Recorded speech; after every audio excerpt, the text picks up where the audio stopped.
નમસ્કાર મિત્રો, હું જીતેન્દ્ર પટેલ ગોજારી હાઈસ્કૂલ ગોજારે આપનું હાર્દિક સ્વાગત કરું છું। દેના બેંકના અગાઉના 3 વિડીયોની અંદર ઘણી બધી માહિતી મિત્રો મેળવી।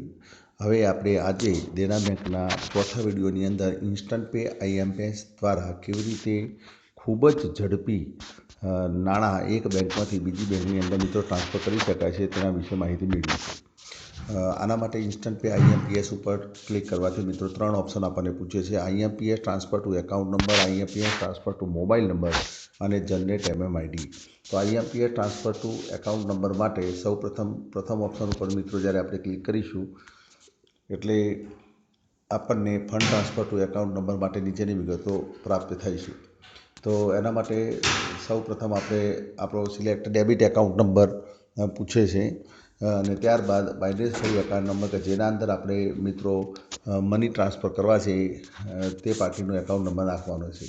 ત્યારબાદ એન્ટર બાયનેન્શિયલ એકાઉન્ટ કોડ, આની અંદર આપણને જે બેંકની અંદર પૈસા ટ્રાન્સફર કરવાના છે એ બેંકનો આઈએફસી કોડ નાખવાનો છે। Generally IFC code Google search એન્જિનની અંદર બેંકનું નામ, બેંકની બ્રાન્ચ નેમ અને લોકેશન નાખવાથી સરળતાથી મિત્રો પ્રાપ્ત થશે।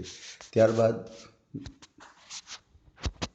સિલેક્ટ એકાઉન્ટ ટાઈપ એટલે કયા પ્રકારના એકાઉન્ટની અંદર તમે પૈસા ટ્રાન્સફર કરવા માગો છો, saving account, current account, overdraft, cache credit, loan account, તો એ મિત્રો સિલેક્ટ કરવાનું હોય છે। ત્યારબાદ એન્ટર એમાઉન્ટ, જે તે નાણાંની રકમ આપણને લખવાની છે અને રિમાર્ક્સ બહુ મહત્ત્વનું છે।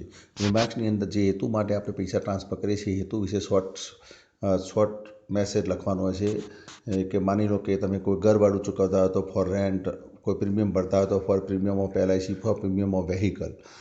રિમાર્ક્સનું મહત્ત્વ ત્યારે થાય છે મિત્રો કે લાંબા ગાળે જ્યારે આપણે આપણી સ્ટેટમેન્ટ જોતા હોઈએ છીએ ત્યારે એક કરતાં વધુ એન્ટ્રી હોય તો એન્ટ્રી હોય છે તે વખતે આપણે એન્ટ્રી શોધવા માટે અને એન્ટ્રીને સમજવા માટે રિમાર્ક્સ ખૂબ જ મહત્ત્વની છે। અને ત્યારબાદ આ બધી વિગતો ભર્યા પછી જ્યારે સબમિટ ઉપર ક્લિક કરવામાં આવે છે ત્યારે આપણને છેલ્લે એમપિન પૂછે છે અને બેંક દ્વારા પ્રોવાઈડ કરેલા એમપિન નાખ્યા પછી સબમિટ કરવાથી તરત વિથિન 1 થી 2 minute we can transfer our money from Dena bank to other bank easily. આશા રાખું છું કે વિડીયો 4 આપણને સમજાયો છે અને આનાથી આપણું કામ સરળ રહેશે। આગામી વિડીયો 5ની અંદર બીજા શોર્ટકટ વિશે મિત્રો આપણે માહિતી મેળવીશું। આભાર, જય હિન્દ।